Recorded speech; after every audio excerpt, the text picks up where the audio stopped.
बेटे बेटियों को आपके इन प्रयासों से एक नई दिशा मिलेगी, उन्हें अपने सपनों को साकार करने का अवसर मिलेगा। मैं इन प्रयासों के लिए सौराष्ट्र पटेल सेवा समाज को और विशेष रूप से अध्यक्ष श्री कांजी भाई को भी और उनकी सारी टीम को बहुत बहुत बधाई देता हूं। मुझे इस बात से भी बहुत संतोष है कि सेवा के इन कार्यों में समाज के हर वर्ग को साथ लेकर चलने की चेष्टा है, प्रयास है। साथियों, जब मैं अलग अलग क्षेत्रों में सेवा के ऐसे कार्यों को देखता हूं तो मुझे गर्व होता है कि गुजरात किस तरह सरदार पटेल की विरासत को आगे बढ़ा रहा है। सरदार साहब ने कहा था और सरदार साहब के वाक्य हमने अपने जीवन में बांध के रखना है। सरदार साहब ने कहा था, जाति और पंथ को हमें रुकावट नहीं बनने देना है। हम सभी भारत के बेटे और बेटियां हैं। हम सभी को अपने देश से प्रेम करना चाहिए।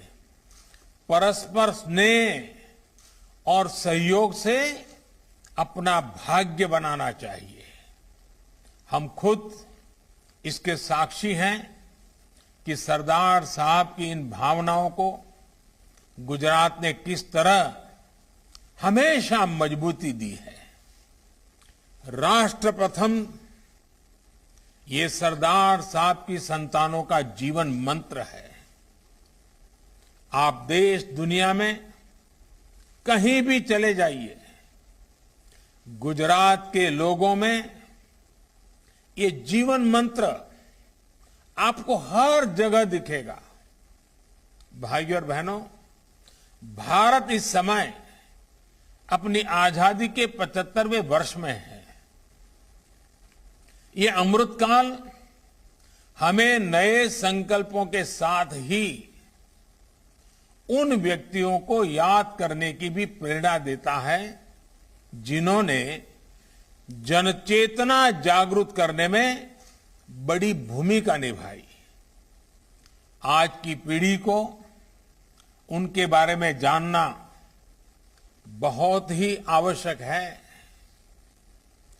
आज गुजरात जिस ऊंचाई पर पहुंचा है, उसके पीछे ऐसे अनेकों लोगों का तप, त्याग और तपस्या रही है। विशेषकर शिक्षा क्षेत्र में ऐसे ऐसे व्यक्तित्व हुए जिन्होंने गुजरात की शिक्षा व्यवस्था को मजबूत करने में बड़ी भूमिका निभाई। हम सब शायद जानते होंगे, उत्तर गुजरात में जिनका जन्म हुआ और आज गुजरात के हर कोने में उनको याद किया जाता है, ऐसे ही एक महापुरुष थे श्री छगन भा। उनका दृढ़ विश्वास था कि शिक्षा ही समाज के सशक्तिकरण का सबसे बड़ा माध्यम है। आप कल्पना कर सकते हैं, आज से 102 साल पहले 1919 में उन्होंने कड़ी में सर्व विद्यालय केळवणी मंडल की स्थापना की थी। ये छगन भा का ये दूरदृष्टि काम था, ये उनकी दूरदृष्टि थी, उनका विजन था, उनका जीवन मंत्र था, कर भला होगा भला। और इसी प्रेरणा से वो आने वाली पीढ़ियों के भविष्य को संवारते रहे। जब 1929 में गांधी जी छगन भाजी के मंडल में आए थे तो उन्होंने कहा था कि छगन भा बहुत बड़ा सेवा कार्य कर रहे हैं। उन्होंने लोगों से ज्यादा संख्या में अपने बच्चे छगन भा के ट्रस्ट में पढ़ने के लिए भेजने को कहा था। साथियों, देश की आने वाली पीढ़ियों के भविष्य के लिए अपना वर्तमान खपा देने वाले ऐसे ही एक और व्यक्ति का जिक्र मैं जरूर करना चाहूंगा। वो थे भाई काका। भाई काका ने आणंद और खेड़ा के आसपास के इलाके में शिक्षा व्यवस्था को मजबूत करने के लिए बहुत काम किया था। भाई काका स्वयं तो इंजीनियर थे, करियर अच्छा चल रहा था, लेकिन सरदार साहब के एक बार कहने पर उन्होंने नौकरी छोड़ दी और अहमदाबाद म्युनिसिपैलिटी में काम करने आ गए थे। कुछ समय बाद वो चरोतर चले गए थे, जहां उन्होंने आणंद में चरोतर एजुकेशन सोसाइटी का काम संभाला। बाद में वो चरोतर विद्या मंडल से भी जुड़ गए थे। भाई काका ने उस दौर में एक रूरल यूनिवर्सिटी का सपना भी देखा था। एक ऐसी यूनिवर्सिटी जो गांव में हो और जिसके केंद्र में ग्रामीण व्यवस्था के विषय हो। इसी प्रेरणा से उन्होंने सरदार वल्लभ भाई पटेल यूनिवर्सिटी के निर्माण में अहम भूमिका निभाई थी। ऐसे ही भिखाभाई पटेल भी थे, जिन्होंने भाई काका और सरदार पटेल के साथ काम किया था। साथियों, जो लोग गुजरात के बारे में कम जानते हैं, उन्हें मैं आज वल्लभ विद्यानगर के बारे में भी बताना चाहता हूं।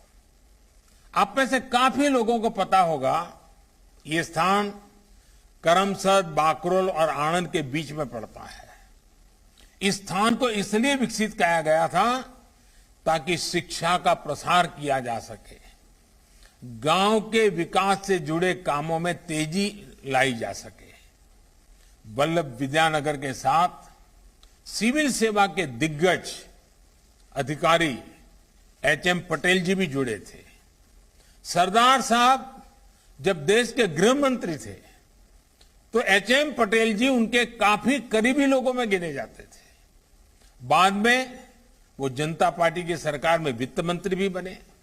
साथियों, ऐसे कितने ही नाम हैं जो आज मुझे याद रह रहे हैं। सौराष्ट्र की अगर बात करें, हमारे मोहनलाल लालजी भाई पटेल, जिनको हम मोला पटेल के नाम से जानते थे। मोला पटेल ने एक विशाल शैक्षिक परिसर का निर्माण करवाया था। एक और मोहन भाई बिरजी भाई पटेल जी 100 साल से भी पहले पटेल आश्रम के नाम से एक छात्रावास की स्थापना कर अमरेली में शिक्षा व्यवस्था को मजबूत करने का काम किया था। जामनगर में केशवजी भाई अरजी भाई विराणी और करसन भाई बेचर भाई विराणी, इन्हें दशकों पहले बेटियों को शिक्षित करने के लिए स्कूल और छात्रालय बनाए थे। आज नगीन भाई पटेल, साकरचंद भाई पटेल, गणपत भाई पटेल, ऐसे लोगों द्वारा किए गए प्रयासों का विस्तार हमें गुजरात के अलग अलग विश्वविद्यालयों के रूप में दिखता है। आज का ये सुअवसर इन्हें याद करने का भी बेहतरीन दिन है। हम ऐसे सभी व्यक्तियों की जीवन गाथा को देखें तो पाएंगे कि किस तरह छोटे छोटे प्रयासों से उन्होंने बड़े बड़े लक्ष्यों को प्राप्त करके दिखाया। प्रयासों की यही सामूहिकता बड़े से बड़े नतीजे लाकर दिखाती है। साथियों, आप सबके आशीर्वाद से मुझ जैसे अत्यंत सामान्य व्यक्ति को, जिसका कोई पारिवारिक या राजनीतिक बैकग्राउंड नहीं था, जिसके पास जातिवादी राजनीति का कोई आधार नहीं था, ऐसे मुझ जैसे एक सामान्य व्यक्ति को आपने आशीर्वाद देकर गुजरात की सेवा का मौका 2001 में दिया था। आपके आशीर्वाद की ताकत इतनी बड़ी है कि आज 20 साल से अधिक समय हो गया, फिर भी अखंड रूप से पहले गुजरात की और आज पूरे देश की सेवा करने का सौभाग्य मिला है। साथियों, सबका साथ सबका विकास का सामर्थ्य क्या होता है, ये भी मैंने गुजरात से ही सीखा है। एक समय गुजरात में अच्छे स्कूलों की कमी थी, अच्छी शिक्षा के लिए शिक्षकों की कमी थी। उमिया माता का आशीर्वाद लेकर, खोड़ल धाम के दर्शन करके मैंने इस समस्या के समाधान के लिए लोगों का साथ मांगा, लोगों को अपने साथ जोड़ा। आपको याद होगा, गुजरात ने इस परिस्थिति को बदलने के लिए प्रवेशोत्सव की शुरुआत की थी। स्कूलों में शिक्षा की गुणवत्ता बढ़े, इसके लिए साक्षरदीप और गुणोत्सव शुरू किया गया था। तब गुजरात में बेटियों के ड्रॉप आउट की भी एक बड़ी चुनौती थी। अभी हमारे मुख्यमंत्री भूपेंद्र भाई ने इसका वर्णन भी किया। इसके कई सामाजिक कारण तो थे ही, कई व्यवहारिक कारण भी थे। जैसे कितनी ही बेटियां चाहकर भी इसलिए स्कूल नहीं जा पाती थी क्योंकि स्कूलों में बेटियों के लिए शौचालय ही नहीं होते थे। इन समस्याओं के समाधान के लिए गुजरात ने पंचशक्तियों से प्रेरणा पाई। पंचामृत, पंचशक्ति यानी ज्ञान शक्ति, जनशक्ति, जल शक्ति, ऊर्जा शक्ति और रक्षा शक्ति। स्कूलों में बालिकाओं के लिए शौचालय बनवाए गए। विद्या लक्ष्मी बॉन्ड, सरस्वती साधना योजना, कस्तूरबा गांधी बालिका विद्यालय, ऐसे अनेक प्रयासों का परिणाम यह हुआ कि गुजरात में न केवल पढ़ाई का स्तर बेहतर हुआ बल्कि स्कूल ड्रॉप आउट रेट भी तेजी से कम हुआ। मुझे खुशी है कि आज बेटियों की पढ़ाई के लिए, उनके भविष्य के लिए प्रयास लगातार बढ़ रहे हैं। मुझे याद है, ये आप ही लोग थे जिन्होंने सूरत से पूरे गुजरात में बेटी बचाओ अभियान चलाया था। और मुझे याद है, उस समय मैं आपके समाज के लोगों के बीच में आता था तो ये कड़वी बात बताए बिना कभी चुकता नहीं था। आप राजी हो जाएं, नाराज हो जाएं, इसका ख्याल किए बिना मैंने हमेशा कड़वी बात बताई थी बेटियों को बचाने की। और मुझे आज संतोष से कहना है कि आप सबने मेरी बात को उठा लिया और आपने सूरत से जो यात्रा निकाली थी, पूरे गुजरात में जाकर के, समाज के हर कोने में जाकर के, गुजरात के हर कोने में जाकर के बेटी बचाने के लिए लोगों के शपथ दिलवाए थे। और मुझे भी आपके उस महाप्रयास में आपका साथ जुड़ने का मौका मिला था। बहुत बड़ा प्रयास किया था आप लोगों ने। गुजरात ने रक्षा शक्ति यूनिवर्सिटी, अभी हमारे भूपेंद्र भाई बड़ा विस्तार से यूनिवर्सिटी का वर्णन करते थे, लेकिन मैं भी इसको दोहराना चाहता हूं ताकि जब आज देश के लोग इस कार्यक्रम को देख रहे हैं तो उनको भी पता चले। गुजरात ने इतने कम समय में रक्षा शक्ति यूनिवर्सिटी, दुनिया की पहली forensic science university, law university और दीनदयाल एनर्जी यूनिवर्सिटी, इसके साथ ही दुनिया की पहली children's university, teachers training university, sports university, Kamdhenu university जैसे अनेकों इनोवेटिव शुरुआत करके देश को नया मार्ग दिखाया है। आज इन सारे प्रयासों का लाभ गुजरात की युवा पीढ़ी को मिल रहा है। मैं जानता हूं आप में से अधिकतर को इनके बारे में पता है और अभी भूपेंद्र भाई ने बताया भी है, लेकिन आज मैं ये बातें आपके सामने इसलिए दोहरा रहा हूं क्योंकि जिन प्रयासों में आपने मेरा साथ दिया, आप मेरे साथ कंधे से कंधा मिलाकर के चले, आपने कभी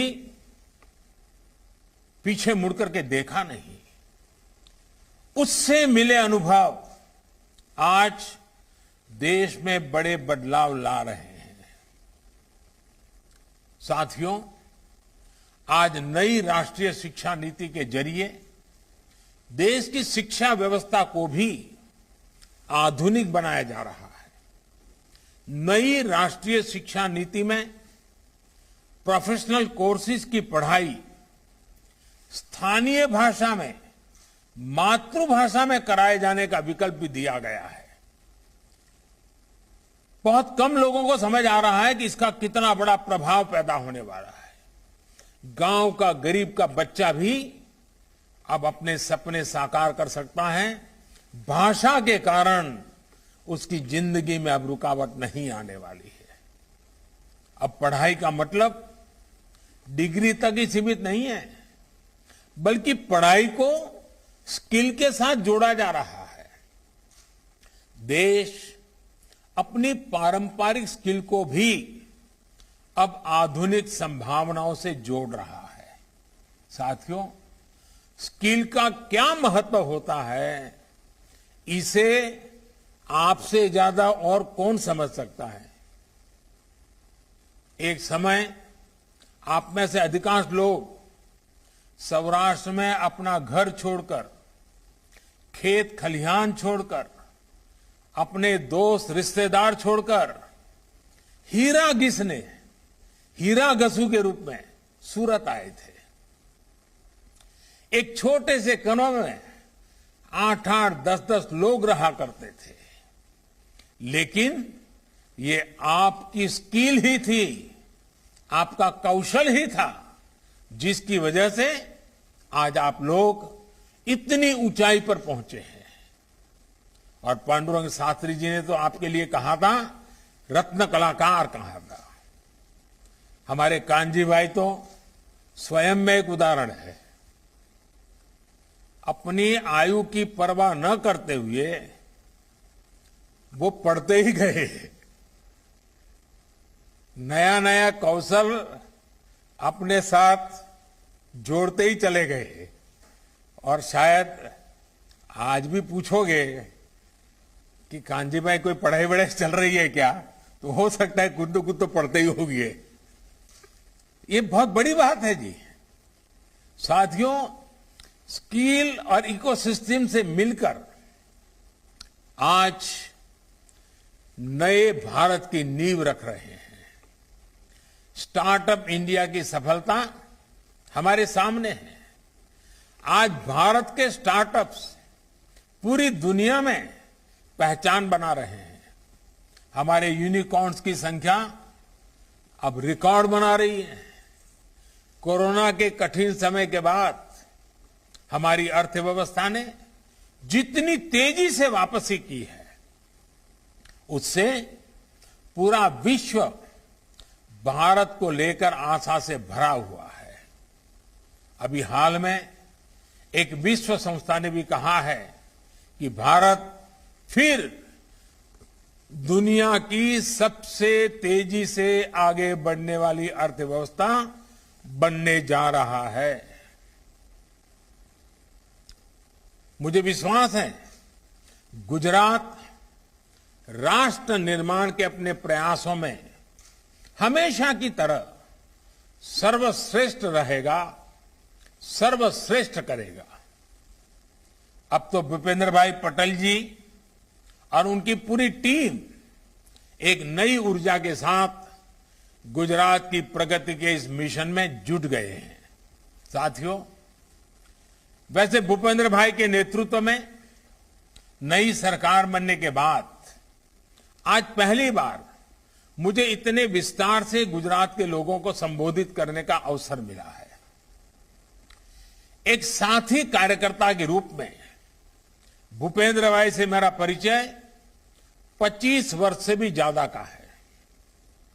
ये हम सभी के लिए बहुत गौरव की बात है कि भूपेंद्र भाई एक ऐसे मुख्यमंत्री है जो टेक्नोलॉजी के भी जानकार है और जमीन से भी उतना ही जुड़े हुए हैं। अलग अलग स्तर पर काम करने का उनका अनुभव गुजरात के विकास में बहुत काम आने वाला है। कभी एक छोटी सी म्युनिसिपैलिटी नगर पालिका के सदस्य, फिर नगर पालिका के अध्यक्ष, फिर अहमदाबाद महानगर के कॉरपोरेटर, फिर अहमदाबाद महानगर पालिका की स्टैंडिंग कमेटी के चेयरमैन, फिर औड़ा जैसी प्रतिष्ठित संस्थान के चेयरमैन, करीब करीब 25 वर्षों तक अखंड रूप से उन्होंने ग्रास रूट शासन प्रशासन को देखा है, परखा है, उसका नेतृत्व किया है। मुझे खुशी है कि आज ऐसे अनुभवी व्यक्ति गुजरात की विकास यात्रा को तेज गति से आगे बढ़ाने के लिए गुजरात का नेतृत्व कर रहे हैं। साथियों, आज हर गुजराती को इस बात का भी गर्व होता है कि इतने लंबे समय तक सार्वजनिक जीवन में रहने के बावजूद, इतने बड़े पदों पर रहने के बाद भी, 25 साल तक कार्य करने के बाद भी भूपेंद्र भाई के खाते में कोई विवाद नहीं है।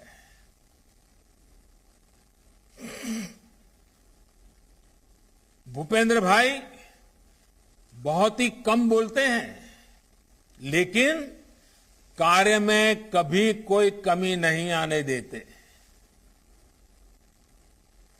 एक साइलेंस वर्कर की तरह, एक मूक सेवक की तरह काम करना उनकी कार्यशैली का हिस्सा है। बहुत कम ही लोगों को यह भी पता होगा कि भूपेंद्र भाई का परिवार हमेशा से आध्यात्म के प्रति समर्पित रहा है। उनके पिताजी आध्यात्मिक क्षेत्र से जुड़े रहे हैं।